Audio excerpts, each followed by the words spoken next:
परमेश्वर का बहुत धन्यवाद हो कि परमेश्वर ने एक बार फिर से हम सबको मिलकर परमेश्वर की आराधना करने का मौका दे दिया।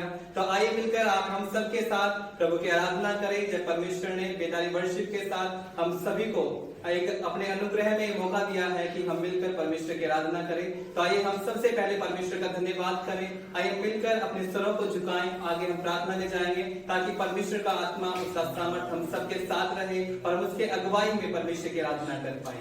हालेलुया। सामर्थी परमेश्वर प्रभु यीशु मसीह, तेरे नाम की जयकार खुदा में तेरी उपस्थिति, तेरी सामर्थ्य में आते हैं। परमेश्वर हम आपका धन्यवाद करते हैं, आपने अपने अनुग्रह को, अपने जलाल को हम सबके जीवनों पर किया ताकि परमेश्वर हम तेरी आराधना कर सके। प्रभु आपने हमें मौका दे दिया ताकि हम अलग अलग जगहों पर भी होने के कारण तेरे पवित्र सामर्थ्य नाम की महिमा कर पाए। मेरे सामर्थ्य परमेश्वर प्रभु यीशु मसीह, हम आपका धन्यवाद करते हैं और चाहते हैं परमेश्वर हम सबको आप अपने आत्मा से भरे, हम सबको आप अपनी उपस्थिति से भर दे ताकि आत्मा की उपस्थिति में, तेरे सामर्थ्य की उपस्थिति में तेरी महिमा करने वाले हो जाए।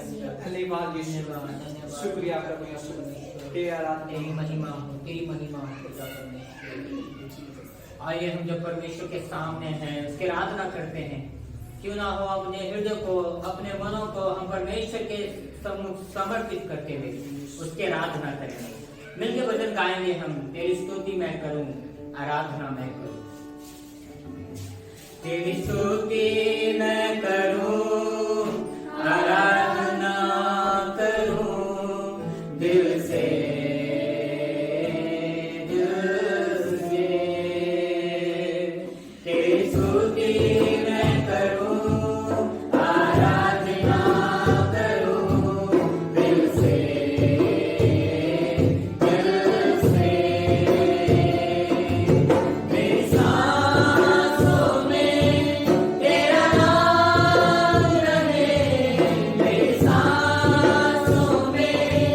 तेरा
हालेलुया। धन्यवाद स्वर्गीय पिता परमेश्वर। प्रभु तू सारे राज्य में, सारी पृथ्वी पर प्रभु तू अधिकारी है पिता परमेश्वर। प्रभु ने पाए जब हम तेरी आराधना कर रहे हैं और जितने मिलकर प्रभु संग में आराधना कर रहे हैं, हम सब मिलकर प्रभु जी तेरे इस पवित्र आत्मा को मांगते हैं जो हमें पवित्र आग से भर देता है, जो हमें तेरे साथ चलने के लिए उत्साहित करता है। हे पिता हमें नया कर दे, हमें ताजा कर दे पिता परमेश्वर अपनी आत्मा से भरकर। हालेलुया। इसलिए तेरे करीब आते हैं, तुझसे मांगते हैं पिता परमेश्वर, फिर से वो पहला सा प्रभु जी हम पर अनुग्रह करे पिता। धन्यवाद धन्यवाद स्वर्गीय पिता। फिर से वो आग बरसा दे, फिर से तूफान आने दे, तेरी महिमा से, तेरी सामर्थ से, फिर से तू अभिषेक कर दे, फिर से वो आग बरसा दे, फिर से तूफान आने दे, तेरी महिमा से, तेरी सामर्थ से, फिर से तू अभिषेक कर दे। पवित्र आत्मा,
पवित्र आत्मा,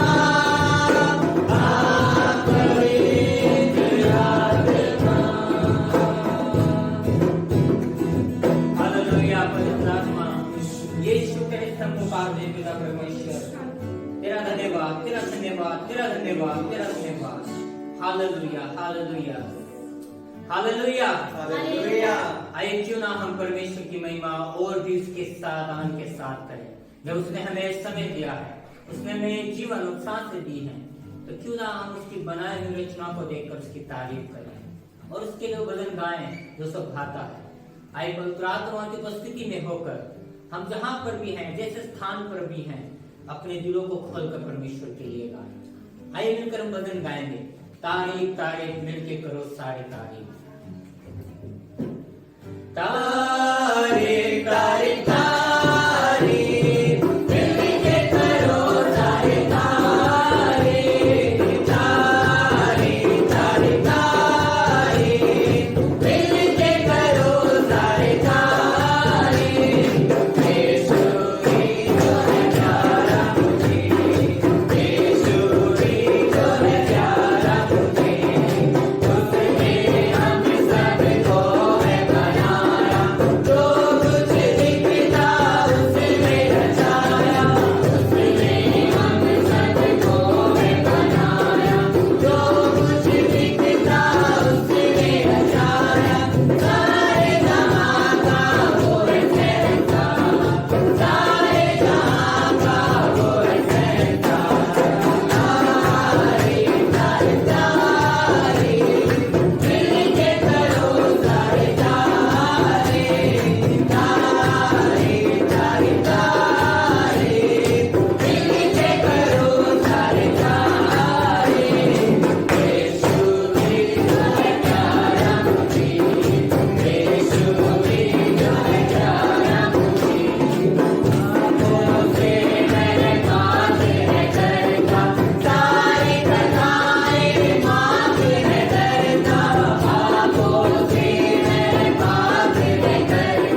हम भी उस प्रभु के सामने दीन बन जाएं, उसके सामने नम्र बन जाएं, क्योंकि वो सर्वोपरि परमेश्वर है।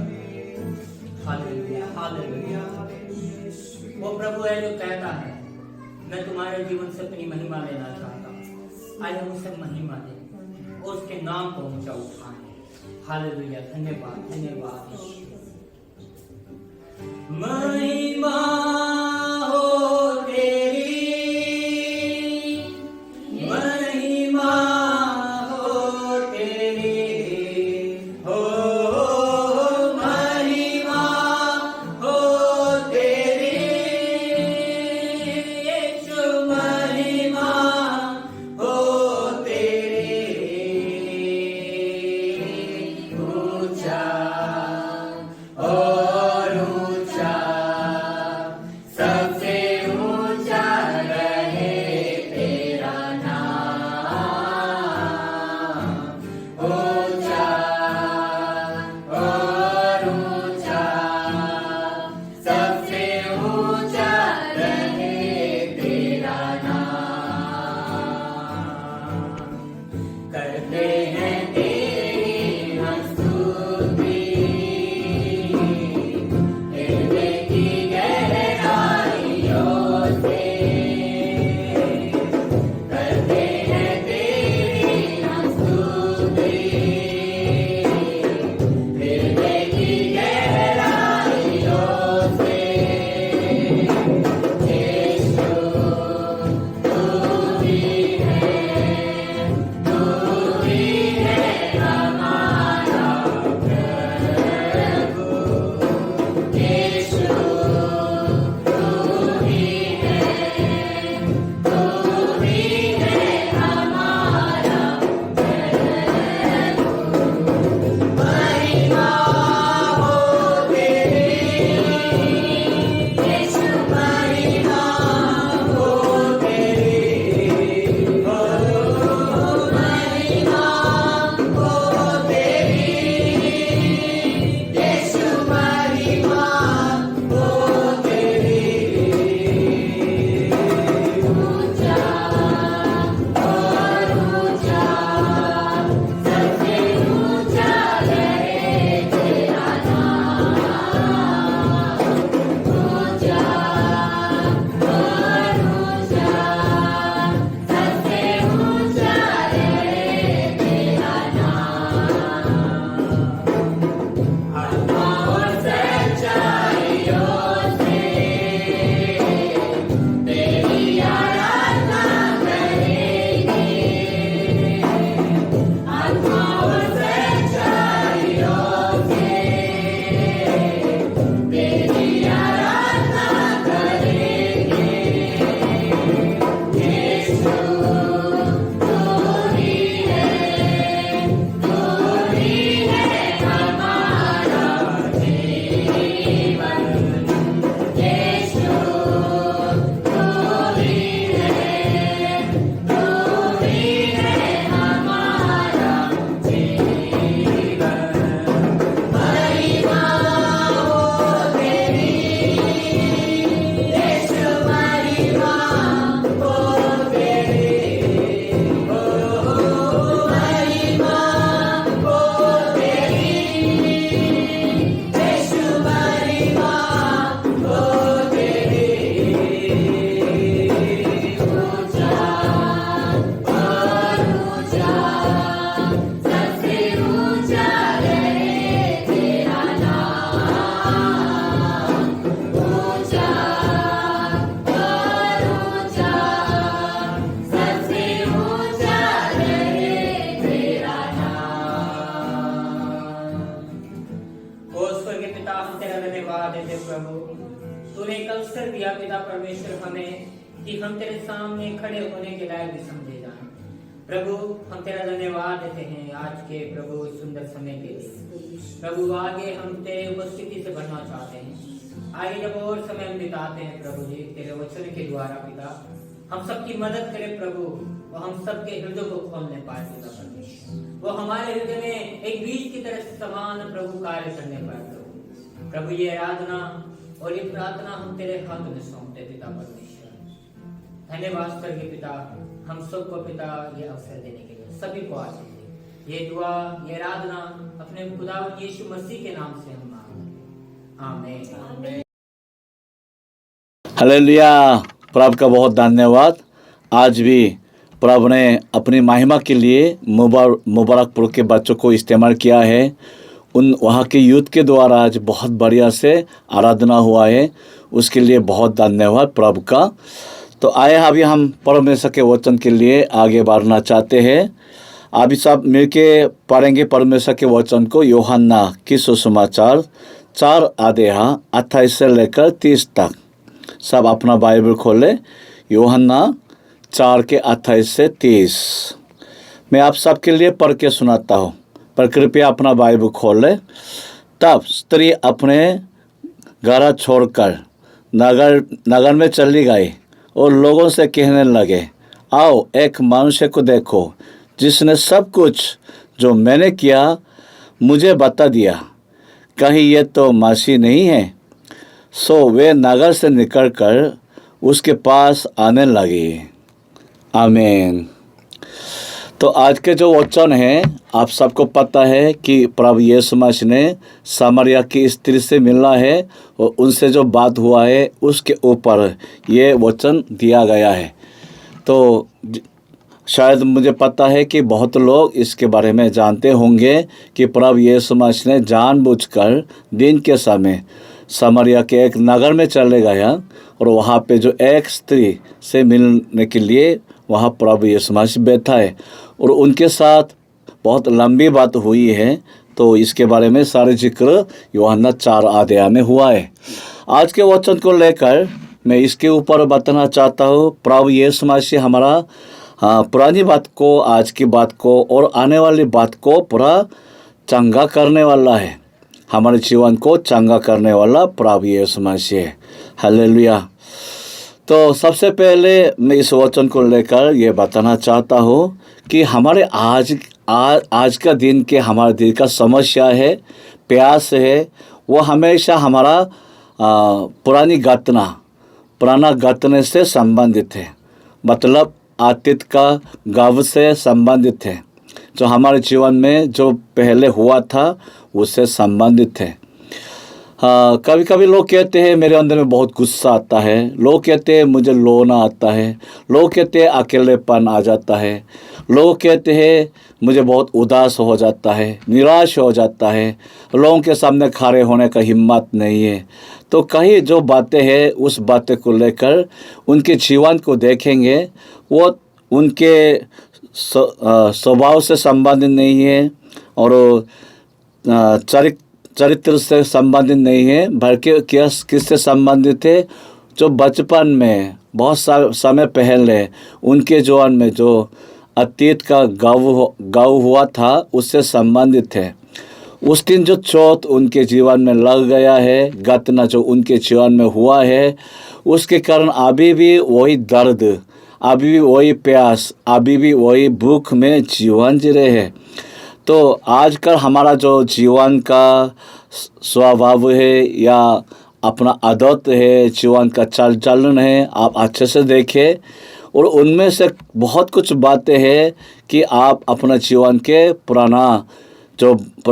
पुराना घटने से संबंधित हुआ आप देख पाएंगे। तो उससे छुटकारापना और चंगाईपना बहुत ज़रूरी है। तो आज हम उसके ऊपर बताना चाहते हैं। ये सामरिया की औरत है, ये भी ऐसा जीवन जिया कि अपना जीवन में पाँच आदमी से शादी किया और इसके बाद भी अभी उन सब को छोड़कर किसी और के साथ अभी जीवन जी रहे हैं। तो इसका मतलब क्या है? इन दिनों में भी आजकल भी ऐसा व्यक्ति को, औरत को देखना हमारे लिए मुश्किल होता है जिसने 5 बार शादी किया। तो इन्होंने अपना जीवन में इतना आदमियों के साथ क्यों शादी किया है? क्योंकि उनके जीवन में क्या है? शारीरिक प्यास बहुत है। उनके जीवन में बहुत शारीरिक प्यास है। तो प्रभु यीशु मसीह इनके पास जब आया तो सबसे पहले पानी के ऊपर बात करने लगे कि तुम बार बार यहाँ पे आकर बाल्टी से पानी उठाना पड़ता है, पर मैं तुझे ऐसा पानी दूंगा जो सर्वदा तुम्हें कभी प्यास नहीं होगा, सर्वदा कभी प्यासा नहीं होगा, ऐसा पानी मैं तुम्हें दे दूंगा।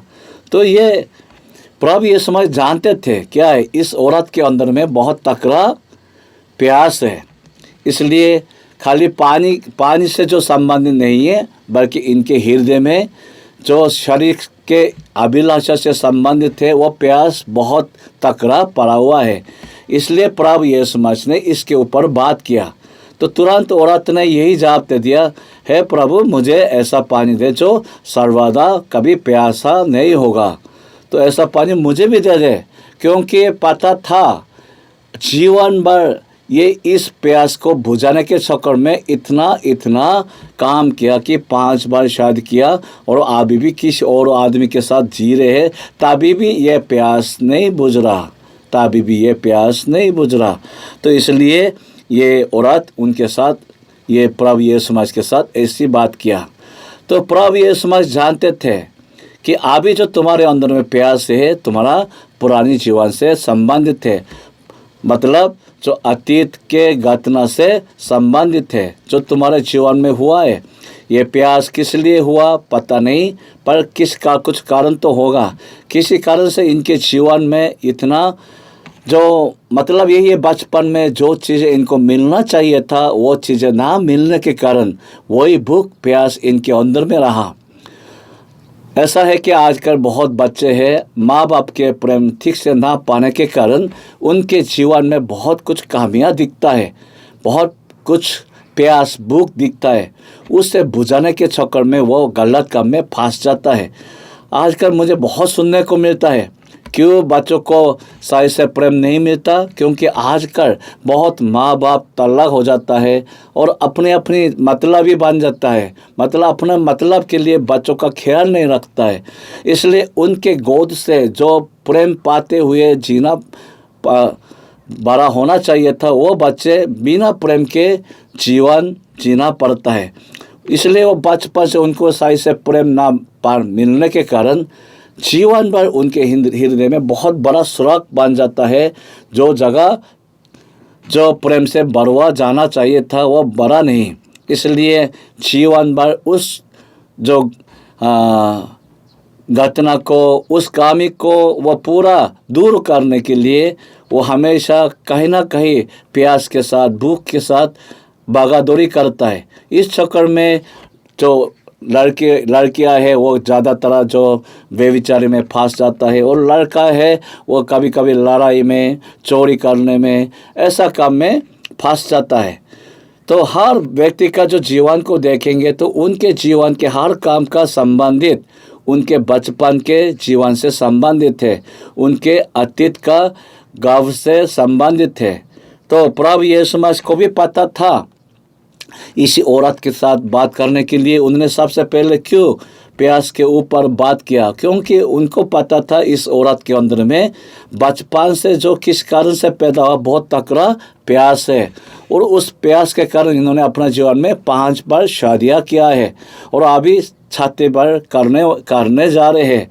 तो प्रभु यीशु मसीह इसलिए इस औरत को यही बताया कि वही प्यास उससे बुझने वाला नहीं है, सिर्फ जो मैं तुझे दे दूंगा उस पानी से बुझने वाला है। हालेलुया। आज भी मैं आपके साथ सबसे पहले ये बात रखना चाहता हूँ, आपको पता होना चाहिए आपके जीवन में जो कमी है, घटना है, अंदर में जो बार अभिलाषा पैदा होता है, आपके जीवन के पुरानी घटना से संबंधित है, और आप उस प्यास को, भूख को बुझाने के चक्कर में दुनिया संसार की चीज़ों के पीछे भागता है। ये भी पकड़ के देखते हैं, ये भी पाक के देखते हैं, पर प्रभु यीशु मसीह का कहना यही है, उस बाल्टी के पानी से कभी ये प्यास बुझने वाला नहीं है, बल्कि जो पानी मैं तुझे दे रहा हूँ उससे ये सर्वदा दोबारा प्यासा नहीं होगा। हालेलुया। प्रभु यीशु मसीह का कहना सबसे पहले यही है। और दूसरा, आप सबको पता होना चाहिए कि आज प्रभु यीशु मसीह ने इस औरत के साथ सीधा क्या बोला, जाओ तुम अपना शौहर को बुलाओ, अपने पति को बुलाओ। तो प्रभु यीशु मसीह ने अचानक ये शब्द क्यों बोला, क्योंकि प्रभु यीशु मसीह को पता था जब तक इनके पत्नी के विषय में बात नहीं करेंगे तो इनके साथ सही से बात होना नामुमकिन है। क्योंकि इस औरत के जीवन में सबसे बड़ा शर्म की बात क्या है, इन्होंने 5 बार विवाह किया है, 5 बार इन्होंने अपना 5 आदमी से शादी किया है। और अभी इसलिए इस शर्म के कारण ये औरत अभी दिन के समय पानी को उठाने के लिए अभी ये कुआं के पास आए हैं। दिन के समय का मतलब यही है कि हमारा यहाँ भी बहुत गर्मी पड़ता है, दिन में बाहर जाना मुश्किल होता है, पर यहूदियों का इलाका में ऐसा था कि उन दिनों में दिन के समय कोई बाहर नहीं आते थे, इतना धूप तेज था, तो लोग सुबह या शाम को पानी भरने आते थे। पर यह औरत क्यों दिन के समय आया? क्योंकि वो लोगों के नज़र से अपने आप को छुपाना चाहते थे, लोगों को दिखाना नहीं चाहती थी। किस लिए? क्योंकि वो समझते थे लोगों के नज़र में, समाज के नज़र में मैं बहुत बड़ा पापी हूँ, मैंने 5 बार शादी किया है और अभी भी 6 नंबर के आदमी से अभी जीवन जी रहे हैं। तो प्रभु यीशु मसीह ने इस बात को अच्छे से जानते थे, इसलिए प्रभु यीशु मसीह ने डायरेक्ट ये बात किया कि जाओ और अपना पति को बुलाओ। प्रभु यीशु मसीह के ये कहने का मतलब क्या है? मुझे पता है कि तुम्हारा पुराने जीवन में जो अतीत घटना क्या हुआ है, तुम्हारा अंदर में अतीत का घटना क्या है, मुझे अच्छे से पता है। प्रभु यीशु मसीह का कहना यही है। बचपन में बहुत समय पहले तुम्हारे जीवन में जो काम होना नहीं चाहिए था, जो काम हुआ है, जो पाप करना नहीं चाहिए था वो पाप किया है, और जो तकलीफ़ तुम्हारे जीवन में ना आना चाहिए था वो तकलीफ़ आए है। उसके दबाव में, उसके दुख में, उसके परेशानी में अभी तुम जीवन जी रहे हो। तो प्रभु यीशु मसीह कहने का मतलब क्या है, उसे मैं अच्छी तरह जानता हूँ। Hallelujah, hallelujah. प्रभु यीशु मसीह की जय हो। प्रभु यीशु मसीह वही है जो हमारे हर जीवन की बात को जानते हैं, खासकर जिसके कारण हम अभी भी कभी तकलीफ में जीवन जी रहे, जिसके कारण प्यास भूख में जीवन जी रहे, जिसके कारण अभी भी डरते हुए जीवन जी रहे, जिसके कारण अभी भी हम बेशांति की जीवन जी रहे हैं, उस घटने को प्रभु अच्छे से जानते हैं। प्रभु यीशु मसीह उसके बारे में अच्छे से जानते हैं। पर प्रभु यीशु मसीह की आदत को देखो, अभी प्रभु यीशु मसीह ने उस बातें को लेकर बड़ी मुश्किल से उनके सामने थोड़ा जिक्र नहीं किया, बल्कि सीधा डायरेक्ट बात किया, जाओ अपना पति को बुलाओ। मतलब क्या है? प्रभु यीशु मसीह इस औरत के सामने ऐसी बात करना चाहते हैं कि जो तुम्हारे जीवन में जो अतीत का घटना हुआ है उससे तुम दबाना मत, छुपाना मत, सामने खोल के मेरे सामने रखो, मैं उसके बारे में बात करने के लिए तैयार हूँ। हालेलुया। अभी प्रभु यीशु मसीह की इस बात को आप समझ लें। इंसान तो हमारे जीवन में, अपने जीवन में जो भी घटना हुआ है, जो भी दुख समस्या की बात हुआ है, या अचानक से जो अपना जीवन में होना नहीं चाहिए था वही काम हुआ है, तो उसको लेकर क्या करना चाहते हैं? उसे दबा के रखना चाहते हैं, छुपा के रखना चाहते हैं। पर आप देखेंगे कि जितना ये घटने की बात को आप छुपा के रखेंगे, उसको दबा के रखेंगे, तो ये हम जीवन भर हमारे लिए एक जंजर बन जाता है, जीवन भर एक बंधन बन जाता है, और इसको ये हमेशा हमें ऐसा उसके गुलामी में, कब्जा में बना के रखता है। उसके कब्जा में हमें रहना पड़ता है। इस औरत को सुबह शाम जब ठंड पड़ता है उस समय क्यों पानी को भरने के लिए नहीं आ पाई? क्योंकि ये औरत इस बंधन में रहने वाला है, अपना जीवन की पुरानी बात, वही घटने की बात का बंधन में रहने वाला है। क्योंकि इस औरत ने अभी, हाँ भले सबको पता है, फिर भी वो क्या चाहते हैं? इसको दबा के रखना चाहते हैं, छुपा के रखना चाहते हैं, और वो चाहते हैं कि किसको पता ना चले। इसके कारण क्या हो गया कि इसके कारण वो अपने मन में खुद अंधकार का शक्ति आ गया और उसके जंजर में रहना ही पड़ा। इसलिए दिन के समय इतना धूप पड़ रहे, सिर्फ उस समय वो चुपके से पानी भरने के लिए आना ही पड़ा। अभी भी बहुत लोगों के जीवन को मैं देखता हूँ कि अपने जीवन में जो भी, चाहे आपकी गलती से संबंधित ना हो, आपके जानबूझ के आपने ऐसा नहीं किए हो, तभी भी उस घटना के कारण आप उसको छुपाने के कारण, उसको दबा के रखने के कारण, उसके बंधन में, उसके जंजीर में अभी भी जीवन जीना पड़ा। बहुत लोगों के जीवन को मैं देख रहा हूँ। इसलिए आपके अंदर में फ्रीडम नहीं है, आज़ादी नहीं है। कुछ बातें को लेकर आप पीछे हाथ जाता है, अपने आप को छुपा देता है। आप कहते हैं मेरे अंदर में उसके लिए दर्द है, बहुत बड़ा जख्म है, उसके कारण मैं आगे बढ़ नहीं सकता। पर आपको पता है प्रभु यीशु मसीह उस जख्म के बारे में अच्छे से जानता है, उस गतने के बारे में अच्छे से जानता है। और प्रभु यीशु मसीह ये चाहते तुम उसको छुपाना मत, दबा के रखना मत, खोल के मेरे सामने लेके आ जाओ, मेरे सामने खोल के रखो और मुझसे सीधा डायरेक्ट बात करो। Hallelujah, hallelujah. इसलिए हमारा जो जीवन के अतीत का जो घटना है वो दबा के रखने वाली चीज़ें नहीं है। वो क्या चीज़ें है? वो इलाज करवाने की चीज़ें है। उसकी इलाज होना चाहिए। मैं आज आपको इस वचन के द्वारा ये बताना चाहता हूँ, आपके जीवन के जो अतीत का जो घटना है उसको लेकर आपको क्या करना, उसकी इलाज करना चाहिए, उसको दबा के ना रखना चाहिए। जब तक इसके इलाज के लिए आप आगे नहीं बढ़ेंगे, क्या होगा? जीवन भर आप इसके दबाव में रहेंगे, जीवन भर इसके बंधन में रहेंगे, जीवन भर यही दुख तकलीफ और यही डर के साथ आपको जीवन जीना ही पड़ेगा।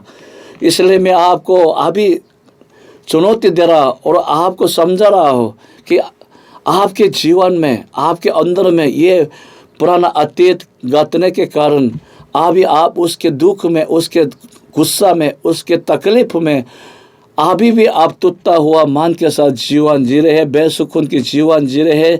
तो आपको आज मानना चाहिए कि आप फैसला करो, मैं इसको दबा के रखूँगा नहीं, बल्कि मैं इसका इलाज करवाऊँगा, इसका इलाज करवाऊँगा, इसको मैं ठीक करवाऊँगा, इससे मैं छुटकारा पाऊँगा, इससे मैं स्वतंत्र हो जाऊँगा। आपको ऐसा फैसला करना चाहिए। तो उसके लिए आपको क्या करना, यही है कि इलाज करने वाला कौन है? सिर्फ प्रभु यीशु मसीह है। इसलिए अतीत का गव को लेकर आप किसके पास आना चाहिए? प्रभु यीशु मसीह के पास आना चाहिए। जैसा आज प्रभु यीशु मसीह डायरेक्ट बात कर रहे हैं, वैसा आपको प्रभु यीशु मसीह के साथ डायरेक्ट बात करना चाहिए। आपके अंदर में जो भी शिकायत हो, जो भी आपके अंदर में तकलीफ हो, गुस्सा हो और वो डर हो, सब कुछ प्रभु यीशु मसीह के सामने थोक के उनके सामने पेश करना चाहिए। सब कुछ बताना चाहिए, डायरेक्ट बताना चाहिए। प्रभु यीशु मसीह मेरे जीवन में ये क्यों हुआ, ये क्यों हुआ, ये क्यों हुआ। और प्रभु यीशु मसीह के साथ जितना आप हो सके सब कुछ उनके सामने खोल के बता के रखना चाहिए और उनकी ओर से सुनना भी चाहिए। क्योंकि अभी प्रभु यीशु मसीह इस औरत के पास क्यों आया? इसकी इलाज कराने के लिए और इसके द्वारा किसको पाने का मौका देने के लिए? मसीह, प्रभु यीशु मसीह को पाने का मौका देने के लिए।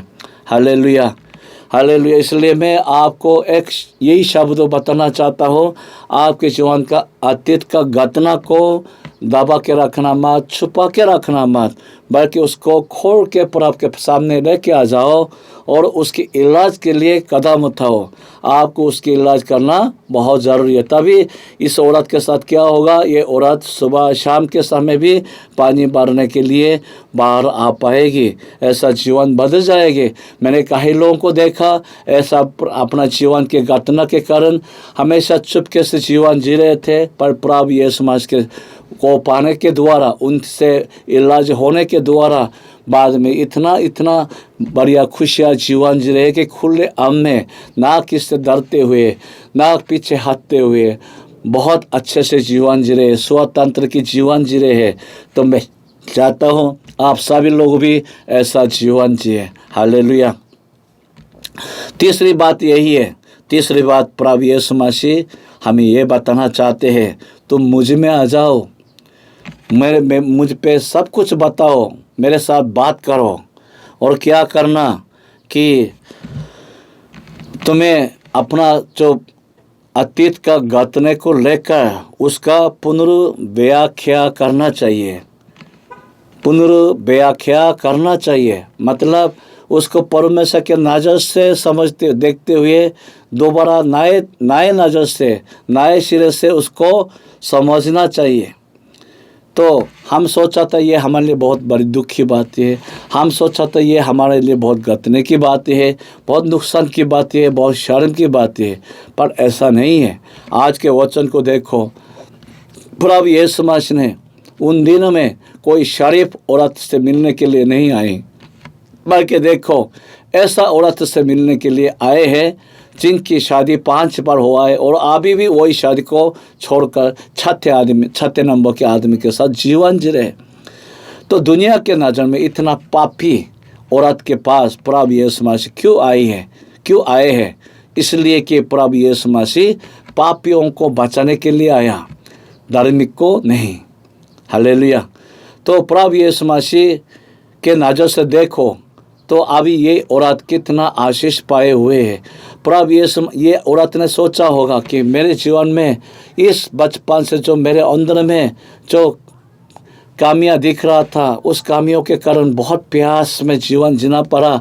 इस प्यास को बुझाने के चक्कर में मैंने इतना शादियाँ किया, इतना गलत काम किया, तो दुनिया के नज़र में बहुत बड़ा पापी बन गया। पर देखो इस गतने के कारण आप देखो इनके जीवन में किसको पाने का मौका मिल रहा है? यीशु मसीह को पाने का मौका मिल रहा है। हालेलुया।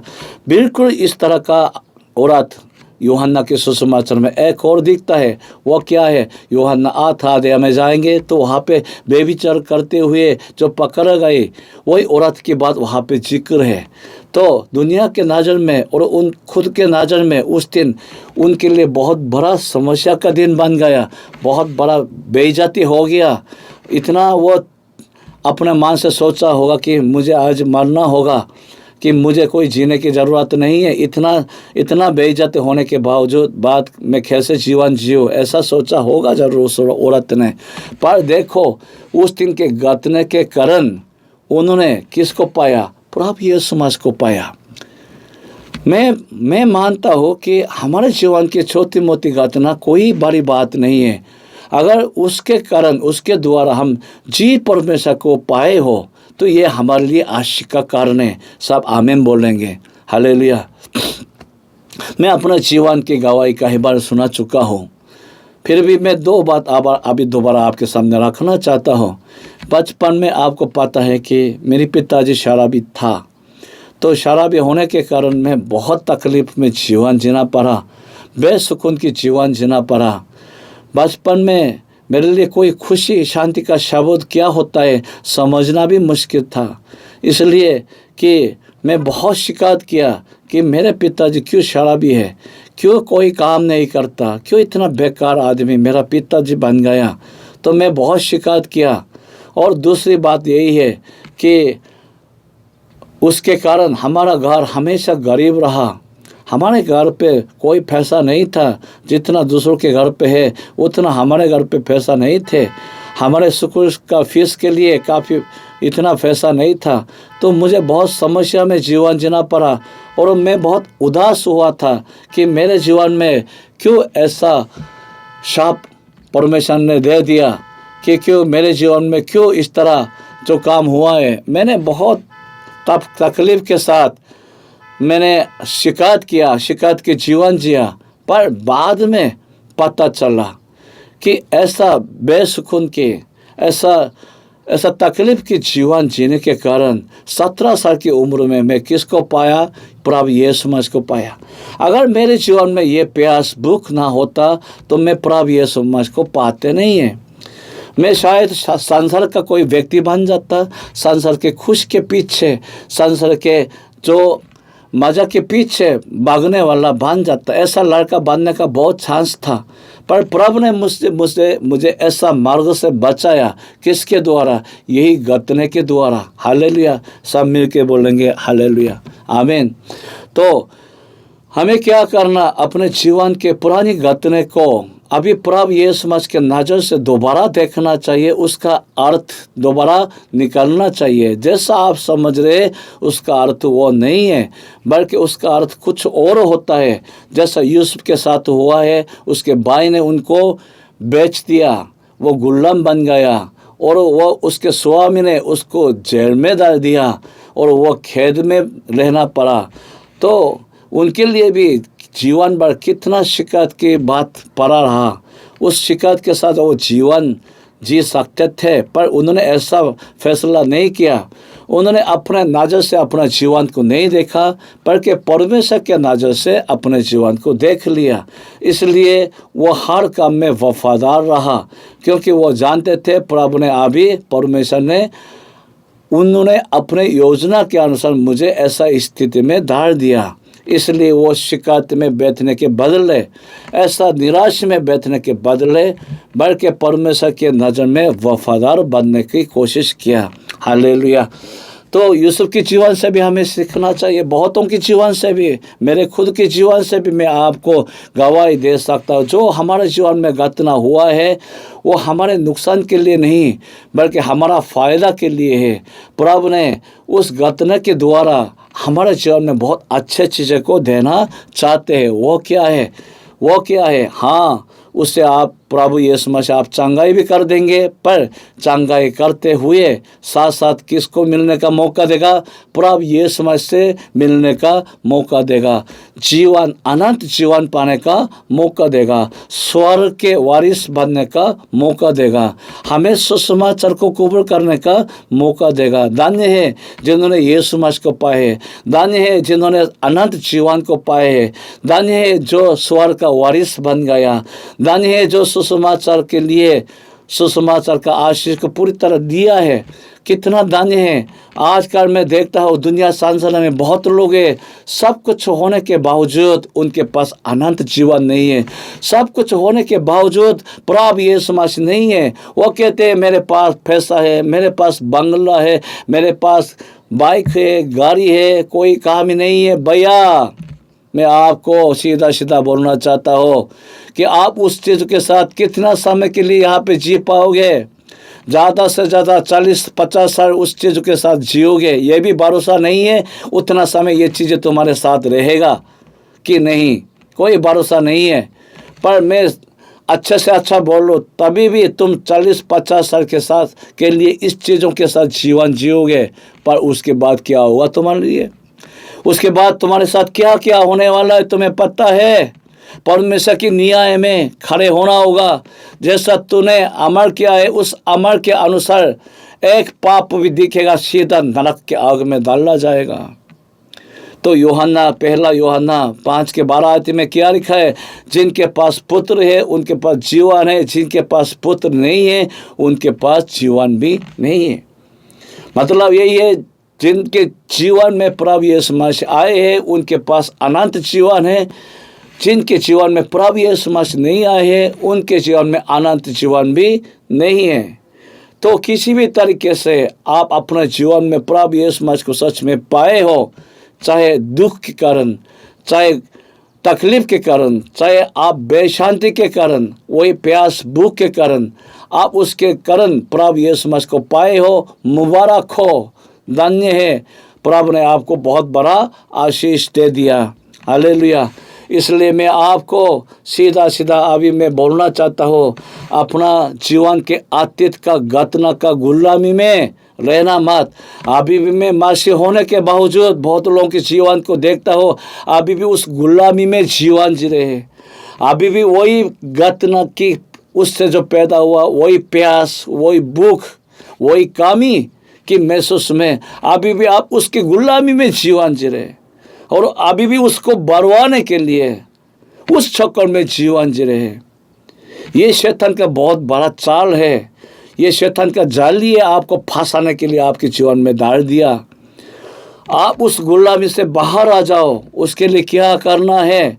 मैंने बोला था कि आज आपके जो जीवन में दिखता है, जो कामियाँ है, जो आपके स्वभाव में दिखता है, आपके हर चल चलन में दिखता है, जो घटने की चीज़ें, वो सब किस लिए हुआ है? आपके पुरानी जीवन के घटने से संबंधित है। तो आप इस बातें को समझते हुए क्या करना? दूसरी बात यही है कि इस बातें को दबा के रखना मत, छुपा के रखने मत, इसको मना करना मत, बल्कि प्रभु के सामने खोल के लेके आ जाओ। ये समाज के सामने खोल के लेके आ जाओ और कह देना, प्रभु मुझे इसकी इलाज कर दे, प्रभु मुझे इसकी इलाज कर दे। जैसा प्रभु यीशु मसीह ने सामरिया की स्त्री का इलाज करा दिया, तो देखो इलाज होने के बाद इनके जीवन में किस तरह का परिवर्तन आ गया। ये औरत सीधा नगर के अंदर में चले गया। जो औरत कभी लोगों के सामने कभी सामने नहीं आती थी, वो अभी सीधा नगर के सामने लोगों के सामने बीच में आ गया। ये परिवर्तन हो गया। इसका मतलब ये अभी ये उस गुलामी में नहीं है, ये जंजीर कट गया, तोड़ दिया गया है। हालेलुया, प्रभु ने इसको तोड़ दिया, ख़त्म कर दिया। तो प्रभु हमें यही जंजीर, हमारा ये जंजीर को तोड़ने वाला है। इसलिए आप प्रभु यीशु मसीह के पास आओ और उनसे मांगो, मेरा इलाज कर दे, मुझे स्वतंत्र कर दे। अपना हृदय के जो कोई अंदर गहर की बात हो, सारी बात को आप निकालो, थोक देना। प्रभु यीशु मसीह से शिकायत करो और उनके सामने चिल्लाओ और मांगो, प्रभु मुझे इलाज कर दे, मेरा इलाज कर दे, मुझे स्वतंत्र कर दे। लो रोते हुए प्रार्थना करो, प्रभु जरूर आपको चंगाई कर देंगे। हालेलुया। और अंत में क्या है कि आप इसके बाद अपना जीवन के अतीत का घटने को दूसरे नज़र से उसका अर्थ को दोबारा निकालना चाहिए। पहले आप अपने नज़र से इसका अर्थ को पकड़ लिया था, पर अभी परमेश्वर के नज़र से इसका अर्थ को निकालना चाहिए। तो आपको समझ में आएगा ये आपके लिए घटना नहीं है, बल्कि आशीष का कारण है। ये प्रभु यीशु मसीह आपको आशीष देने के लिए यही घटना आपके जीवन में होने दिया। तो आपसे आप शिकायत करने के बदले प्रभु यीशु मसीह का धन्यवाद करेगा। हालेलुया। तो मैं इस बातें के साथ वचन को, इस संदेश को समाप्त करना चाहता हूँ। सब मिल के बोले, प्रभु यीशु मसीह हमारी पुरानी बात को, आज की बात को और भविष्य की बात को पूरा चंगा करने वाला है। हालेलुया। अपना पुराने अतीत समय क्या हुआ है, जो भी हुआ है, उससे चंगा करने वाला प्रभु यीशु मसीह। आज करके हमारे जीवन को भी चंगा करने वाला प्रभु यीशु मसीह। भविष्य के लिए भी पूरी तरह चंगाई करके देने वाला प्रभु यीशु मसीह। यही प्रभु यीशु मसीह के चंगाई पे आप आ जाओ, इसको ले लो और उस अतीत का घटने के गुलामी में मत रहो। तो प्रभु यीशु मसीह जो दे रहे हैं वही स्वतंत्र के जीवन में आ जाओ, आज़ादी के साथ जीवन जियो। हालेलुया। आए अपनी आंखें बंद करें, सब मिल के दुआ करते। प्रभु यीशु मसीह बहुत धन्यवाद आज के वचन के लिए। तूने हम सब के लिए बहुत आशीष दे दिया। प्रभु यीशु मसीह जैसा तूने सामरिया की स्त्री को बचाया, वैसा आज कर हमें भी तो बचाना चाहते हैं। अभी भी बहुत लोग अपना जीवन के अतीत के घटने के कारण दुख, परेशानी और कामियों और खुदावन बहुत शिकायत के साथ जीवन जी रहे हैं, उसके गुलामी में जीवन जी रहे हैं। प्रभु यीशु मसीह दया करे, तू उससे छुटकारा करने वाला तू ही है। प्रभु यीशु मसीह दया करे, हम इस वचन को अच्छे से समझ पाए और इलाज पाने के लिए तेरे पास आ पाए और स्वतंत्र होकर नए सिरे से अपना जीवन को जी पाए। प्रभु अभी भी जो लोग अपने जीवन के पुरानी घटने को छुपा के रखता है और उसको माना करता है, उसकी तरफ देखना भी नहीं चाहते, उन पर रहम कर, हिम्मत दे दे। आज उस पुरानी चीज़ को, पुरानी बात को दोबारा वो छेड़े, उससे सामने खोल के लाए, प्रभु के सामने उसको पूरी तरह प्रभु के सामने सौंप दे और उसके इलाज के लिए कदम उठा पाए, ताकि आइंदा इसकी गुलामी में ना रहे, बल्कि स्वतंत्र होकर जीवन जिए। धन्यवाद के साथ ये दुआ जी परमेश्वर प्रभु यीशु मसीह के नाम से मांगते हैं। आमीन।